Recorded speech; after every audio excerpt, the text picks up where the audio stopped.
L'heure de chance. Ceci est l'histoire d'un roi et de son loyal serviteur Israël. Le roi avait beaucoup de serviteurs au palais. Il le servait avec loyauté et dévouement. Néanmoins, Israël était différent. Son service était vraiment remarquable. De tous ses serviteurs, le roi préférait Israël. Son dévouement sincère était inégalé.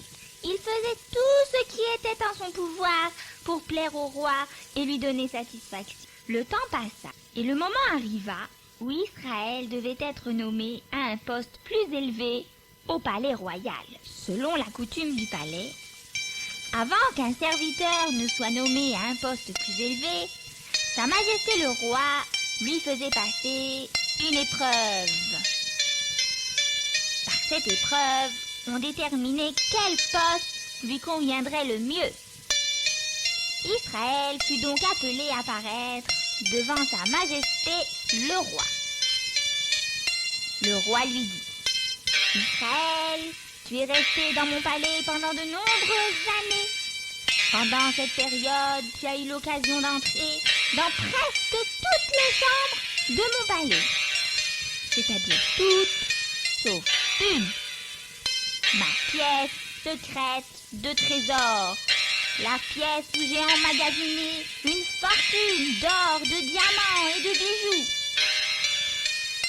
À présent, en appréciation des nombreuses années de tes loyaux services, je vais te laisser entrer dans la chambre du trésor et te permettre de prendre tout ce que tu désires.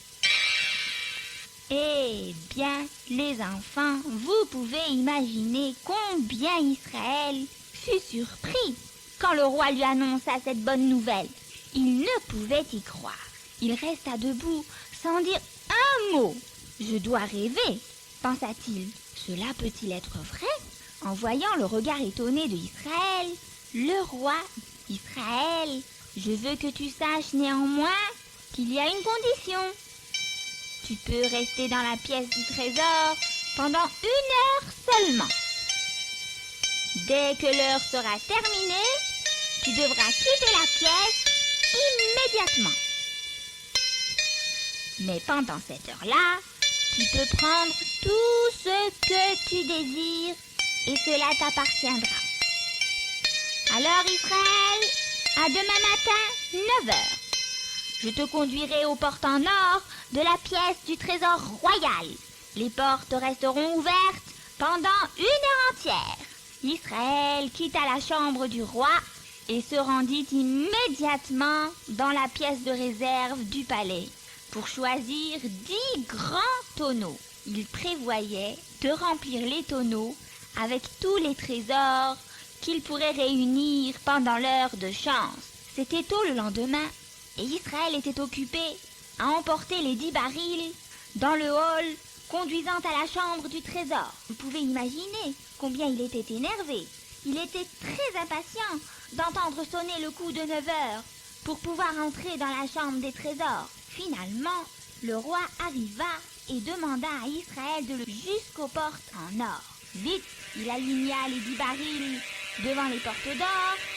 Il voulait rentrer à 9 heures précises. Il réalisait combien précieuse était chaque seconde durant l'heure de chance. Finalement, l'heure de chance arriva. Les 2 portes d'or s'ouvrirent et le roi dit: « Entre, mon cher serviteur, dans la pièce du trésor et prends tout ce que tu désires. »« Oh, merci, votre majesté, » dit Israël. Il passa entre les 2 portes d'or et s'avança vers un grand tas de diamants étincelants, empilés sur le plancher.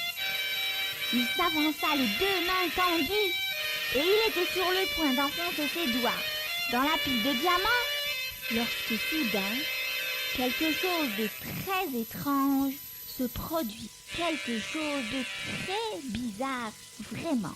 Pour quelque mystérieuse raison, il restait debout, entièrement immobile. Il était juste là, contemplant les diamants étincelants, sans faire aucun mouvement. Que se passait-il? Pourquoi ne prenait-il pas les diamants? Eh bien, les enfants, Ainsi que vous vous en souvenez, le roi ne faisait qu'éprouver Israël.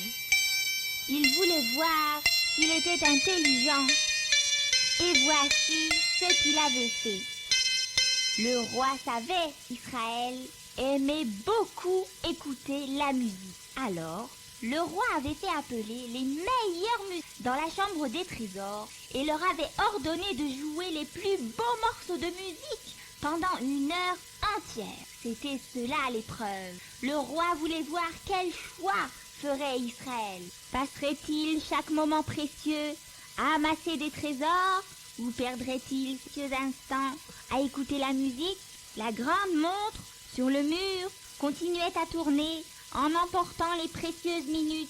Et là se tenait Sa Majesté le roi devant les portes d'or, observant Israël de très près. Et chose bien étonnante, Israël restait debout là, sans mouvement. Il remarqua les violonistes dans le coin de la pièce qui jouaient les plus beaux morceaux de musique qu'il ait jamais entendus. Israël pensait: oh, quelle musique merveilleuse! Il faut que je l'écoute. Je vais juste passer quelques instants à écouter cette musique si belle. Et pendant le reste de l'heure, je rassemblerai les trésors. Eh bien les enfants, cela ne se passa pas ainsi, car alors que les minutes passaient, les violonistes remarquèrent que Israël s'avançait vers la pile de diamants. Et ils commencèrent à jouer une nouvelle musique, encore plus belle que la première. Au lieu de réunir les trésors royaux, Israël écouta à nouveau la jolie musique. Il ne se rendait pas compte qu'en rassemblant les trésors royaux maintenant, il deviendrait tellement riche, il aurait plus qu'assez d'argent pour commander les meilleurs musiciens et les faire jouer pour lui pour le reste de sa vie. Et ainsi, voici ce qui se passait. Chaque fois qu'Israël décidait de rassembler les diamants, les violonistes commençaient à jouer un nouveau morceau jusqu'à l'arrivée du dernier moment de l'heure de chance. Et là se tenait Sa Majesté le roi devant les 10 gros tonneaux tout vides. Le roi montra du doigt la grande horloge sur le mur. L'heure de fortune, l'heure de chance était terminée. Après quelques instants, le roi appela Israël. « Viens, mon cher serviteur, viens. L'heure de chance est terminée et tu dois partir maintenant. » Israël s'écria: « Mais votre majesté, s'il vous plaît, laissez-moi prendre juste une poignée de ces précieux diamants. » « Désolé, Israël, tu avais 1 heure entière pour rassembler les diamants et maintenant que l'heure est passée, tu dois partir. » Israël baissa tristement la tête devant Sa Majesté le roi et sortit en longeant les 10 tonneaux tout vides. Il quitta la chambre du trésor, les mains vides. Eh bien les enfants, vous savez, il y a quelque chose de spécial dans cette histoire. Ce n'est pas une histoire qui s'est passée il y a très longtemps. En fait, elle se passe maintenant. Et vous êtes dans cette histoire, car le roi de cette histoire, c'est Hachem, le roi de tous les rois, le créateur du ciel et de la terre. Le serviteur de l'histoire, c'est vous. Et la chambre du trésor royal, c'est ici, dans ce monde merveilleux dans lequel nous vivons. Vous savez, Hachem nous met dans ce monde pour vivre pendant un certain temps. Pendant ce temps, on doit rassembler tous les merveilleux trésors qu'il a placés ici. Hachem nous a montré aussi où on peut trouver ce précieux trésor. C'est pourquoi il nous a donné sa Torah Kedosha. Car la Torah nous enseigne comment et où trouver les trésors. Et bien sûr, les trésors sont les mitzvot que l'on apprend dans la Torah d'Hachem. Oui, c'est vrai, chaque fois que l'on fait une mitzvah, on respecte ses parents, on donne de la tzedaka, on dit une bracha, on allume les bougies de Shabbat, on met les tefilines et tant d'autres mitzvot.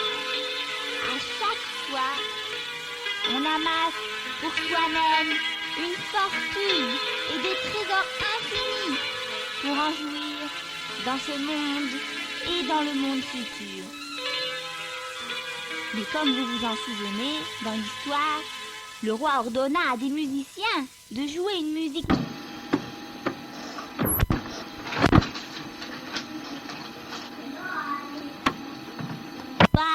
C'est le Yetzer Hara qu'Hachem met en nous pour voir ce qu'on va choisir. C'est tout ce qui essaye d'attirer notre attention pour nous retenir d'apprendre la Torah d'Hachem et de faire les mitzvot. Alors, souvenons-nous bien de cette histoire. Et quand le Yetzer Hara essaye de nous empêcher de faire ce qui est bien ou de nous pousser à faire ce qui est mal, essayons de ne pas faire attention à lui du tout, mais plutôt apprenons plus et plus de Torah et faisons autant de mitzvot que possible. Et pour cela, Hachem nous bénira sûrement avec une longue vie, une bonne santé et le véritable bonheur dans ce monde et dans le monde futur.